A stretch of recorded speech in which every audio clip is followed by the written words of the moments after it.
More than 100 days and 75 years.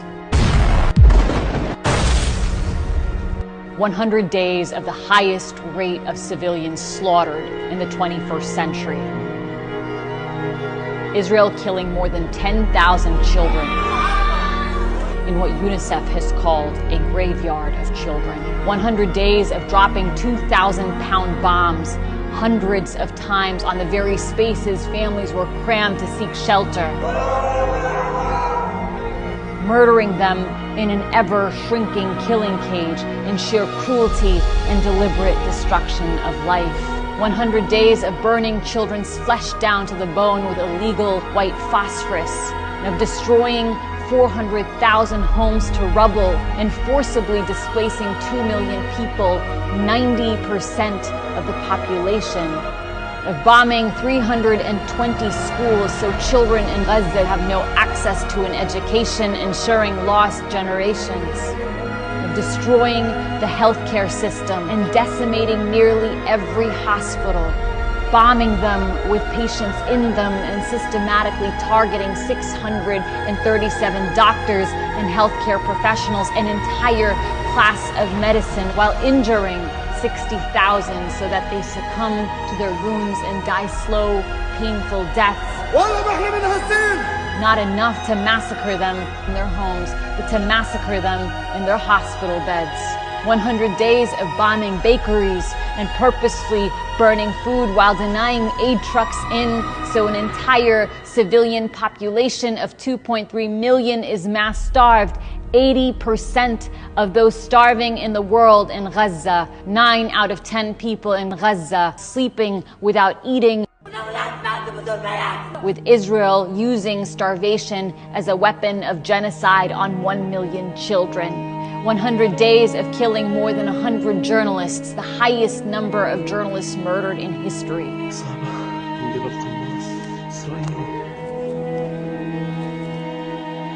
Destroying 169 press offices while banning uncensored foreign journalists in so no one can report the truth from Gaza. 100 days of Israel cutting off telecom and internet services while it burns entire communities alive, killing families in the dark. Only 6 ambulances left to save a population of 2.3 million. 100 days of destroying the world's oldest churches, mosques, universities, historical archives to erase a people's culture and their history. 100 days of target assassinations of Gaza's best and brightest, its leading poets and civic activists, its preeminent scholars and scientists, its leading public intellectuals, to kill any prospect of a people's future. 100 days of erasing 1,400 multi-generational families from civil registries, grandparents, parents, children and babies, sniping at women sheltering in churches, pulverizing cemeteries, raising caskets, desecrating the living and the dead, executing children, holding white flags in cold blood in front of their parents and parents in front of their children, field executions of innocent civilians, stripping them, thrusting their bodies on top of one another like cattle, sexually assaulting the elderly, the disabled, men, women, and children, burning their bodies with lighters, electrocuting them, crushing their bones. 100 days of forcing thousands of mothers to undergo C-sections without anesthetics, to torture the living to death. 100 days of blowing limbs off 9,000 children, and cruelly forcing thousands to undergo amputations without anesthetics. 100 days of orphaning 25,000, creating a generation of traumatized children without parents. 100 days of collapsing neighborhoods on families' heads in their sleep. As they shelter in UN schools after being forcibly displaced from their homes, children's bodies crushed beneath rubble, soldiers laughing and filming themselves as they press the button to wipe out entire blocks on children's heads, as though human lives are a game that they play. The sadism and sense of impunity and hatred for innocent life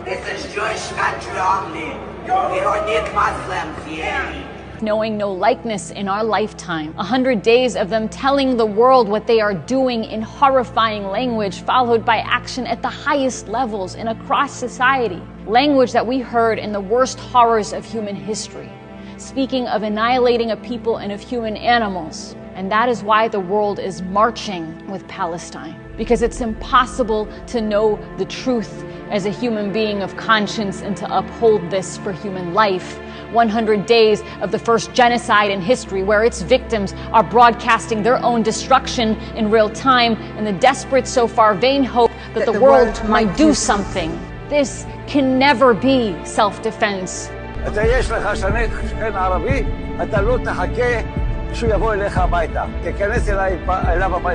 Nothing can justify this.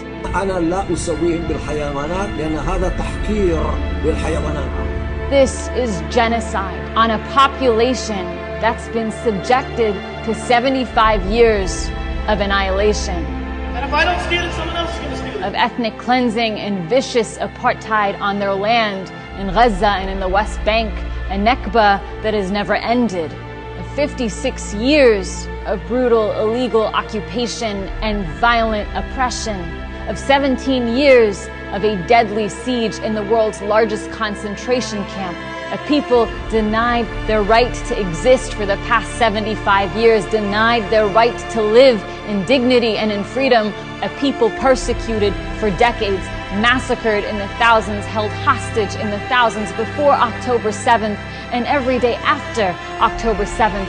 Tortured in indefinite military detention without trial or charge, including thousands of children suffering pogroms of their villages, the destruction of their homes and schools, the uprooting of their olive trees and their history and their families and their livelihoods.